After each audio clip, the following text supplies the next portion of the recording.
เจ้าข้าพเจ้าพลจัตวากงจันทร์ไสปัญญาคณะประจำพรรคแข่งบุรีคำไซเป็นหัวหน้ากองบัญชาการปกสแข่งก็มีความรู้สึกภาคภูมิใจที่ได้ต่างหน้าให้แก่สมาชิกพรรคขึ้นกับแข่งบุรีคำไซเว้ารวมว่าเฉพาะแม่นต่างหน้าให้สมาชิกพรรคในกำลังป้องกันความสงบที่ได้เข้ามาร่วมกองประชุมใหญ่ครั้งที่ 12 ของคณะบริหารงานศูนย์กลางพรรคในมื้อนี้ก็เอิ้นว่าภายหลังได้สำเร็จกองประชุมใหญ่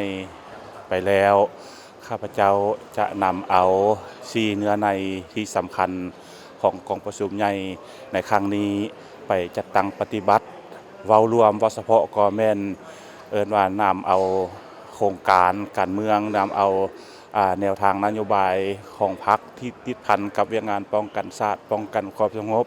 เพื่อเป็นบนอิงในการจัดตั้งปฏิบัติอยู่ท้องถิ่นแข่งบุรีคำไซเว้ารวมวัชหกแม่นกองบัญชาการปกสแข่งบุรีคำไซ